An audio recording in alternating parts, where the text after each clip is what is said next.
Old ride, new ride.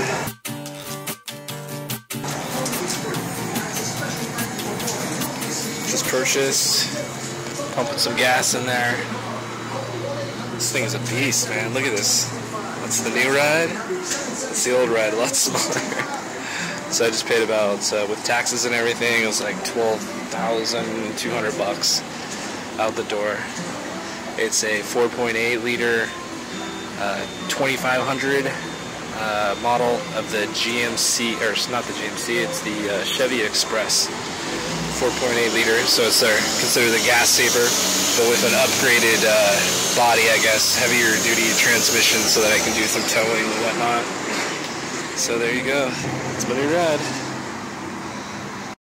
Wow, this thing is a beast. I mean, I hear guys refer to their vans as trucks, and I mean, I understand why. Look at this thing. It's massive. It's just a massive vehicle, dude. So cool, man. It takes up so much more room than my Honda did. Okay, so it's actually Christmas Day, and I'm just going to take it easy and play around with the new van that I got here. So anyway, it's kind of chilly out here. I just got that cot from Big Five. It's about $80. It works for the situation. It's got a lot of storage space underneath it. It's elevated. But I just don't like how it takes up all the room in the van.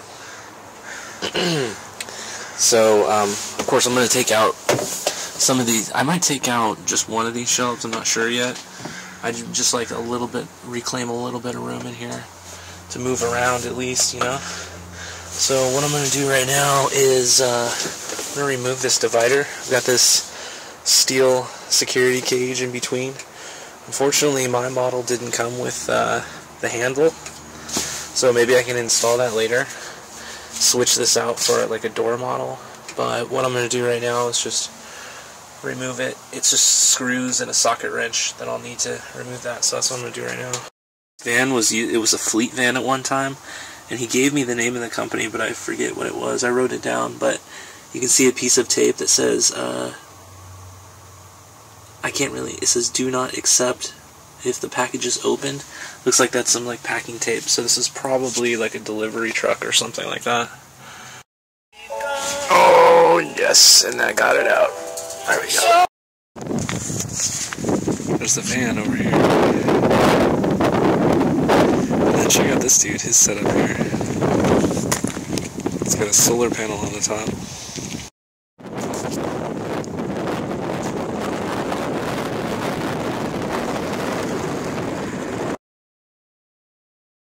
So you gotta see this here.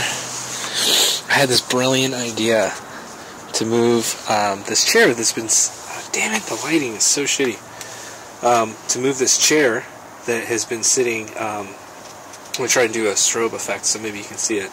It's a task chair. It's been sitting in my shed for... Actually, since I bought it a couple of years back. I just haven't had a spot for it. Now I finally do. It's the van. Oh my god, this is kind of what I've always envisioned. Just like a mobile command center, I guess, on wheels. This is a great use for this chair that's just been not used otherwise, just sitting around collecting dust, mildew.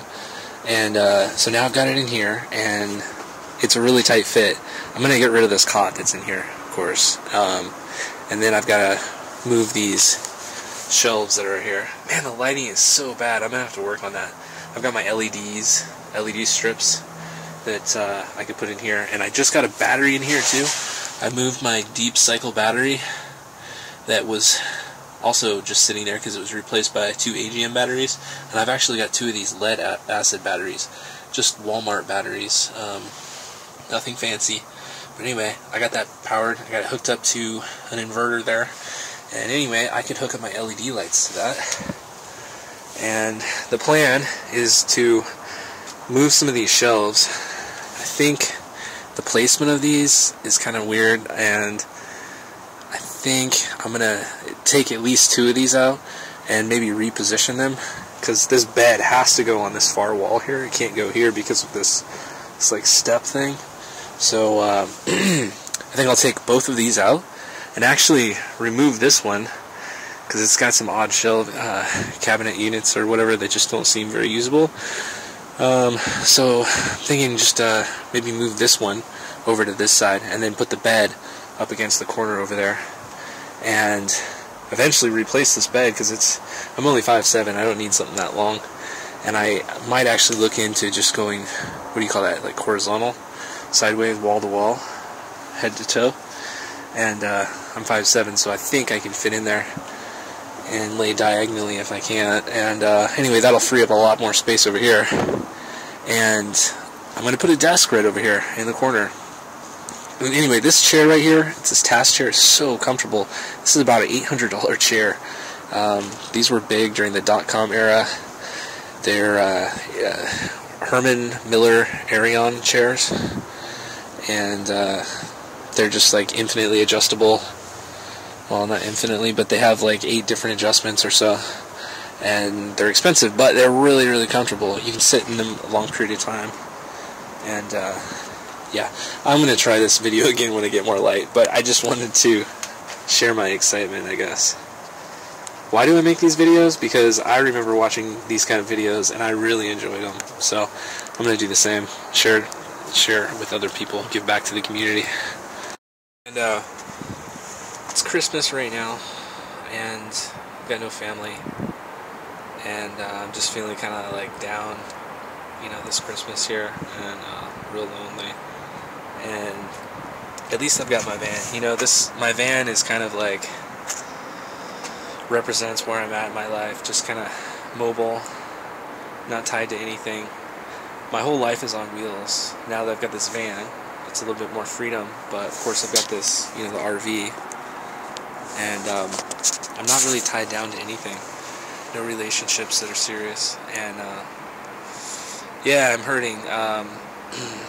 I guess I chose career over a relationship that could have gone to the next level.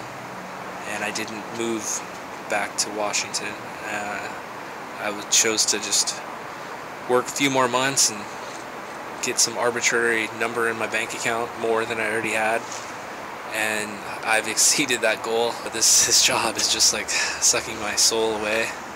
And is it worth it? I mean, the money's great, but all I do is, my life is work. That's all it is.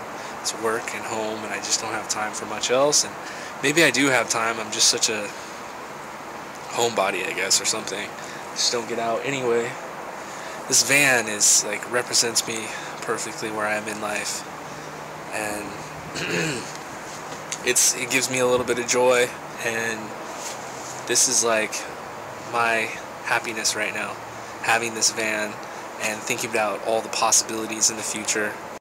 These Adrian steel shelves are nice and everything. I mean, they're really heavy duty, but they're kind of a waste in space. Like, look at all this space back here that's not being used. It's like half the wheel well is exposed. Over here at the train, I think this bird over here got hit by the train. Probably flew across the tracks when the train was passing, and the train probably just struck it. See, there's a path. Blood leading up to. Poor thing, huh? Walking to work in San Francisco, passing this van here, and a thought came to me, wow, this would be a great idea to expand your surface area for solar panels with this type of roof setup. Can you imagine just loaded with all this solar panels up there? Pretty cool. Just an idea, a ridiculous idea at that.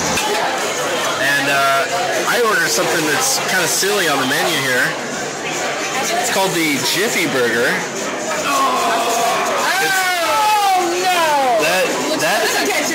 That's peanut butter. That's peanut butter. Jiffy peanut butter on a hamburger. First, no jelly. The menu, we should have showed them. No one's going to believe you. No one's going to believe this. That's actually a menu item. It's like my dog for you. Don't say that. I have to eat this thing. Come on. I'm out here selling my Honda Element. It's taken all god day long. I met these chicks at 11 a.m. this morning. It's now 4:30 p.m. I mean, shit, man. They wanted me to go They told me in the beginning it was not going to be any like tire kicking and all this kind of stuff, and they just had cash on the spot and they're going to buy it. Well, it's not 11:30 a.m. anymore. It's 4:30 p.m. We've been to an inspection place. They gave me an inspection, and man, these inspection places, they will just find whatever they can find, like just maintenance-wise, and like I'm serious. Like the stuff that they said was not even a big deal. And you know what? I know some things about the car, which I have already told them about, and they didn't report that on there. So I think what I've learned from this is that getting the bill back, it was like $1,000 difference is what they said in maintenance charges, what they charge. And this is a 5-star rated place. I think it's complete bull. And this car drives fine. They're not going to have any mechanical issues with it. They're trying to point out like minor maintenance points that could be, you know, you can always put money in a car. Look at it that way. You can always spend $1,000 on a car, and you can always do, you know, maintenance to make it pristine. You know, if you go to a dentist, they're always going to give you like a high bill. So anyway, my point is that it's very drivable. The things that they're pointing out are complete bull, and I'll tell you, they miss some things that I know about, which I've already told them, and they're not a big deal. The stuff is not a big deal. So anyway, we're out here right now. They're parked.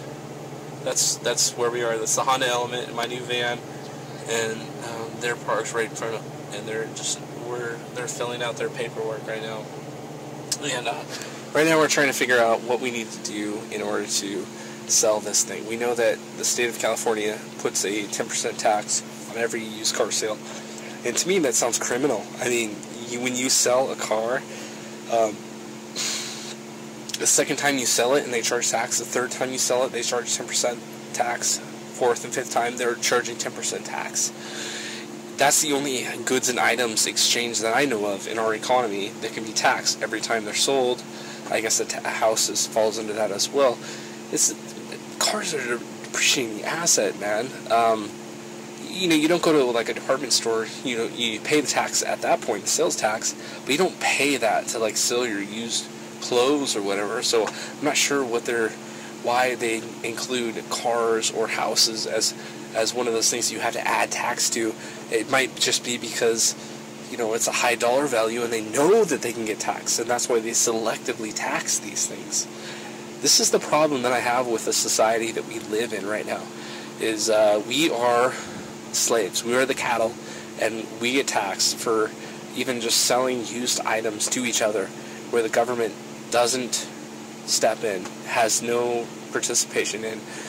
The only participation that they're participating in this sales transaction is the government-mandated smog tax. The smog tax is, here in California, it's a tax, man. I was in Washington. When you sold a vehicle, as long as it had like a valid smog, you can sell the vehicle, no problem. And those smog tests are, valid for like a year or two. Here in California, if you sell a car, you have to have a valid smog within the last 3 months. That is the responsibility of the seller. So that's kind of the problem that we're dealing with today. And I didn't realize that, so most of my day has been spent messing with this, like, just dealing with this whole transaction of the car, you know, and getting the smog test. I didn't know. I would have got that out of the way beforehand. Anyway, that's what we're dealing with now. And we're also trying to figure out if we can find a happy medium on the sales price. So, that's my update. How does this relate to my channel? It relates because, you know, selling the Honda Element was one of my things that I had to get in order to sell to get the van. The van is going to be my main transportation right now, and before I'm going to bother getting insurance on the van, I wanted to sell the Honda Element. So that's where we're at, folks.